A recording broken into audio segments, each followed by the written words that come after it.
इन्न सलात तन्हा अनिल फहशाई वल मुनकर वला ज़िक्रुल्लाहि अकबर। ऐसे जामे किस्म के मरकज़ जहाँ से दोनों तरह की रहनुमाई मिले। अब ज़माने को ऐसे मरकज़ों की ज़रूरत है। अब तक जिन मरकज़ों ने हमारी रहनुमाई की वो हमारे सरों के ताज हैं, वो हमारे बहुत मोहसिन हैं। लेकिन याद रखना, अगर दो चार समझदार यहाँ मौजूद हों तो मेरे इशारे को समझें कि हर ज़माने का एक मरकज़ होता है। वो ज़माना पूरे 100 साल तक अपनी ज़िम्मेदारी पूरी करके अगले दौर के मरकज़ तक उस अमानत को मुंतकिल कर देता है। एक ही मरकज़ क़यामत तक नहीं चलता, इस बात को समझो। याद रखना, आज तो इसी पर लड़ाई हो रही है कि शूरा सही है कि इमारत सही है। मतलब पागलपन की कोई लिमिट है, कोई इंतहा है मुसलमानों के पागलपन की। दो पार्टियां बन गई, कांग्रेस और बीजेपी की तरह, एक दूसरे के खिलाफ बातें करना। मस्जिदों में ये ऐलान कि यहाँ शूरा वाली जमात नहीं ठहरेगी, मस्जिदों में ये ऐलान कि यहाँ इमारत वाली जमात नहीं ठहरेगी। मुसलमानों, कितने टुकड़ों में बांटोगे तुम उम्मत मुस्लिमा को, कितने टुकड़ों में बांटोगे इस्लाम को। याद रखना, जब दीन की मेहनत का अंदाज बदलता है तो कोई नया नबी और मुजद्दिद आके ऐलान नहीं करता कि अब दीन की मेहनत का अंदाज बदल गया, बल्कि दीन की पुरानी मेहनत में करने वालों में ऐसे कीड़े मकोड़े और ऐसी ख़राबियाँ पैदा हो जाती हैं। उसी से समझने वाले समझ जाते हैं कि भाई अब इस मेहनत की उम्र पूरी हो चुकी, अब कोई और मेहनत इसकी जगह लेगी। आओ तलाश करते हैं, आओ ढूंढते हैं कहाँ कौन सी मेहनत इसकी जगह लेगी। क्योंकि सरकार दो आलम की उम्मत दीन की मेहनत के बग़ैर तो नहीं रहेगी, ये तो पक्की बात है। लेकिन एक ही मेहनत क़यामत तक के लिए कबूल कभी नहीं होती। एक ज़माना था हज़रत शाह वलीउल्लाह का नाम था, आज लोग ढूंढने निकलते हैं कि हज़रत शाह वलीउल्लाह का मरकज़ कहाँ था। एक ज़माना था कि हज़रत मुजद्दिद साहब का मरकज़ था सरहिंद में, आज लोग टिकट लेकर जाते हैं सरहिंद और सिर्फ वहाँ फातिहा पढ़ के चले आते हैं। याद रखना, हर सदी के मरकज़ बदलते हैं, इस बात को समझो। मैं ख़तरा मोल लेकर ये बात कह रहा हूँ।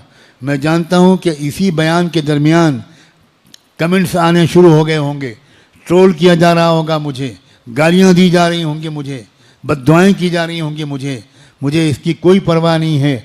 मुझे अल्लाह की पकड़ का डर है, इसलिए वो बात जो अल्लाह ने मुझ पर खोली है मैं साफ लफ्ज़ों में कहना अपना फ़र्ज़ समझता हूँ। और आज जो मरकज़ आबाद हैं, कल को यहाँ भी खाक उड़ेगी। याद रखना, कोई मरकज़, वो नेरल के खानक़ाह हो, मकतब नुमानिया बेलगाम हो, जब तक ये सही चलेंगे तब तक अल्लाह इनसे काम लेगा। जब नीयत ख़राब होगी, जब अवामुन्नास की अक़ीदतों का फ़ायदा उठाने का मिजाज चलेगा, जब भोले भाले लोगों को एक्सप्लॉइट किया जाने लगेगा, तो खानक़ाह नेरल में भी धूल उड़ेगी, मकतब नुमानिया बेलगाम में भी गधे खच्चर ढेंचू ढेंचू करेंगे। कोई खैर का काम यहाँ से वजूद में नहीं आएगा। अल्लाह को किसी की गरज नहीं है, अल्लाह हर एक से बेनियाज है। हम अल्लाह के मोहताज हैं, अल्लाह हमारा मोहताज नहीं। अल्लाह हमको सही रास्ते पर साबित कदम रखे। अल्लाह हमें इधर उधर बहकने से और अवामुन्नास के भोलेपन का नाजायज़ फ़ायदा उठाने की मोहलिक और गलती से अल्लाह हम सबको बचाए रखे। आपका फ़र्ज़ है समझदारों का कि आप करीब से रहकर ज़िंदगियों को देखें।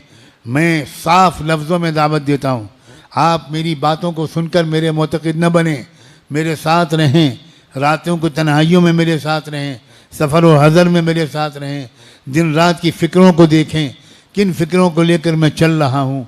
मुझे ये भी नहीं मालूम अब ज़िंदगी के कितने हफ्ते और महीने बाकी हैं।